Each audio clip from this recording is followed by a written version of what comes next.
Hello and welcome to Webinar.net's video series, bringing you everything you need for great webinars.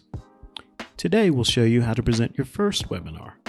Now, this may be something you've never dealt with before, but at Webinar.net we can show you all the ways to be great right out of the gate.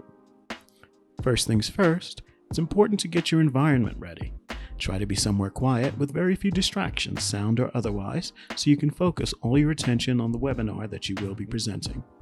What this means is, try to avoid noisy places, keep your phone and tablets on silent, and close any programs that may cause distracting noises.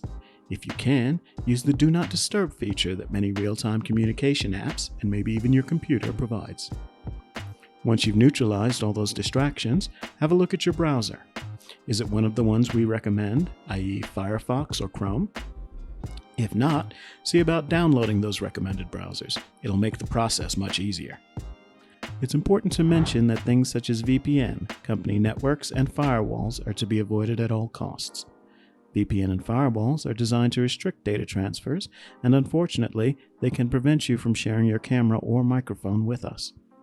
Business networks especially tend not to allow sharing in webinar circumstances, so it's very important that, if possible, you shut down your VPN, your firewall, and exit your company network. If that's not possible, try and use a computer which is independent of these. In this case, it's best to use a personal or guest network. Failing all of that, you can use your cell phone as a mobile hotspot and set up a network that way. Any of these options will allow you a smooth connection to Webinar.net and help make your webinar great.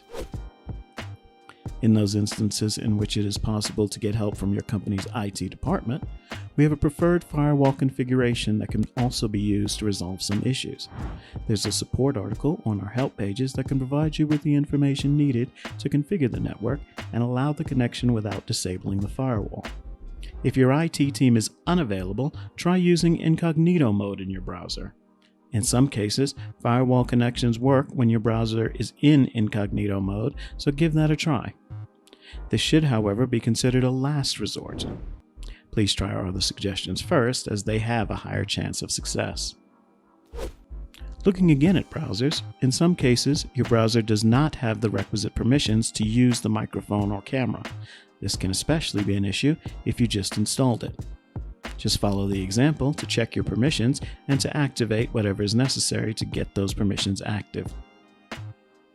A simple thing you can do to improve performance is close all other applications on your computer. This will avoid sharing your audio or camera with other applications and make sure that Webinar.net is the only thing open while you're presenting. Also, make sure that when you're about to start your webinar, you're not downloading anything big, especially on a home network, since this may cause a lag in your image and degrade high-quality video. Even someone using a video game console online on the same network could lower your video quality, so it's important to make sure that Webinar.net is the only thing happening at the time of your webinar. Moving on from your computer setup, also be aware that Bluetooth and other wireless headphones can be tricky to configure, especially if you are not tech savvy, and our recommendation is to use wired headphones, as these won't need any additional configuration. On a personal level, make sure you're relaxed and hydrated so that you can put on your best face when you're producing your webinar. Smiling while you speak can also improve the perception of your presentation. Maintaining good posture will help the quality of your voice and your confidence. And remember the 5 P's of public speaking: planning, preparation, practice, performance, and consistency. Perhaps that should be 4 P's and 1 C of public speaking. Either way, all eyes will be on you, and following these tips can make sure you're the best you can be. We hope that you find these tips helpful when presenting your first webinar. If you need any further assistance, please check out our other videos in the Webinar.net series or look through our expansive help pages. Thank you very much, and we'll see you in the next video in the Webinar.net tutorial series.